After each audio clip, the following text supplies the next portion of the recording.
dilindungi oleh negara?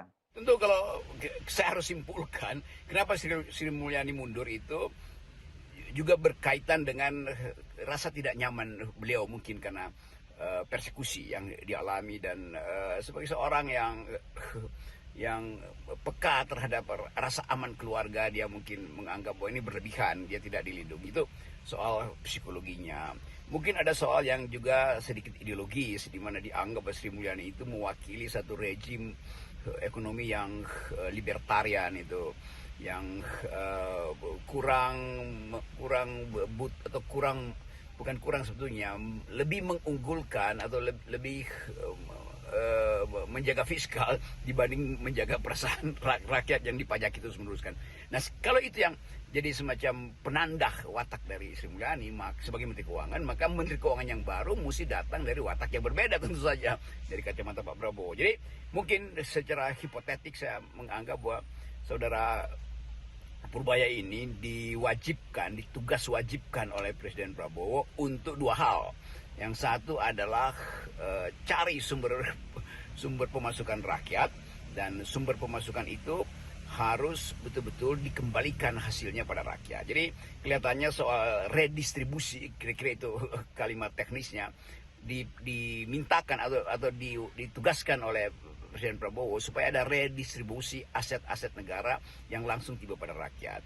Nah, sebelum ada redistribusi tentu ada yang mesti dikejar, dan mengejar itu artinya mengejar mereka yang selama ini diuntungkan oleh sumber daya kita tetapi tidak balik ke rakyat hasil akumulasi kapitalnya.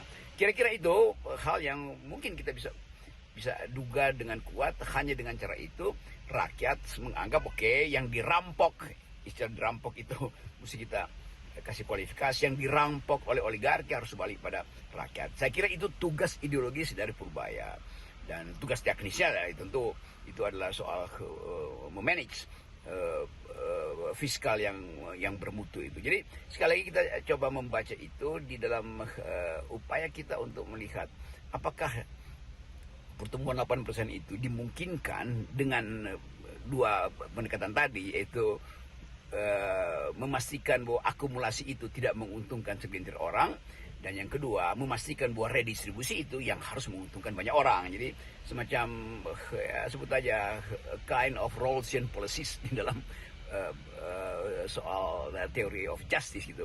Tetapi sekali lagi publik ingin melihat cepat-cepatnya bahwa kekayaan negara tidak kabur ke luar negeri, kekayaan negara tidak bocor hanya dinikmati oleh segelintir orang, dan kepastian itu yang ditunggu. Mungkin kita akan lihat Menteri Keuangan akan mengucapkan itu setelah ya mungkin dalam 1 tahun pemerintahan Pak Prabowo, bulan Oktober nanti sudah mesti ada tanda-tanda bahwa redistribusi aset, redistribusi kekayaan itu tiba ke piring emak-emak, bukan dikumpulkan di bank-bank luar negeri sebagai bentuk capital outflow. Jadi sekali lagi semua ini yang kita ingin pastikan bahwa secara ideologis Menteri Keuangan dituntut untuk menghasilkan kebijakan yang pro rakyat, setara dan searah dengan keinginan Presiden. Nah, itu analisis kita hari ini.